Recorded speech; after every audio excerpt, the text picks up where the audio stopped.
Hi ಎಲ್ರಿಗೂ ನಮಸ್ಕಾರ. ಈ ವಿಡಿಯೋಲಿ ಗೋಲ್ಡ್ ಜ್ಯುವೆಲರೀಸ್ನ ನಾವು ಹೇಗೆ ಮನೆಯಲ್ಲೇ ಕ್ಲೀನ್ ಮಾಡೋದು, ಹೇಗೆ ಅದರ ಹಿಂದಿನ ಹೊಳಪನ್ನು ಪಡೆಯೋದು ಅಂತ ತಿಳ್ಕೊಳ್ಳೋಣ. ಒಂದು ಬೌಲಿಗೆ ಬಿಸಿನೀರು ಹಾಕ್ಕೊಂಡು ಬಿಸಿನೀರಿಗೆ ಲಿಕ್ವಿಡ್ ಸೋಪ್, ಅರಿಶಿನ, ಬೇಕಿಂಗ್ ಸೋಡಾ ಎಲ್ಲನೂ ಹಾಕಿ ಮಿಕ್ಸ್ ಮಾಡಿಕೊಂಡು ನಮ್ಮಲ್ಲಿರೋ ಗೋಲ್ಡ್ ಜ್ಯುವೆಲರಿನ ಹಾಕಿ 1/4 ಗಂಟೆ ಸೋಕ್ ಮಾಡೋದಕ್ಕೆ ಬಿಡೋಣ.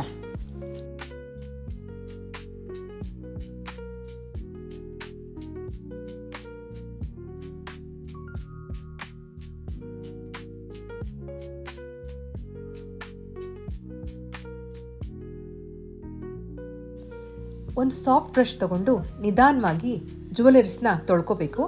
ನಂತರ ಒಂದು ಬಟ್ಲಲ್ಲಿ ಅಂಟುವಾಳ್ಕಾಯಿ ನೀರನ್ನು ಹಾಕ್ಕೊಂಡು ಮತ್ತೊಮ್ಮೆ ಕ್ಲೀನ್ ಮಾಡ್ಕೊಳೋದ್ರಿಂದ ನಾವು ಪಾಲಿಷ್ ಮಾಡಿಸಿದಂತೆ ಗೋಲ್ಡ್ ಜ್ಯುವೆಲರಿ ಹೊಳೆಯೋದನ್ನು ನಾವು ನೋಡ್ತೀವಿ.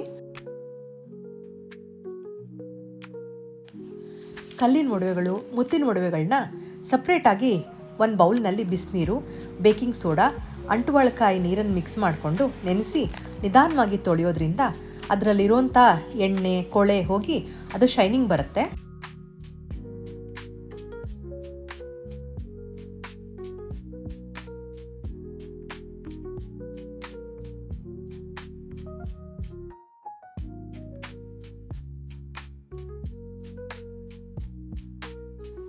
ಈ ವಿಡಿಯೋ ನಿಮ್ಗೆ ತುಂಬ ಯೂಸ್ಫುಲ್ ಆಗಿದೆ ಅಂತ ಅಂದ್ಕೊಳ್ತಾ ಇದ್ದೀನಿ. Thank you for watching. Thank you.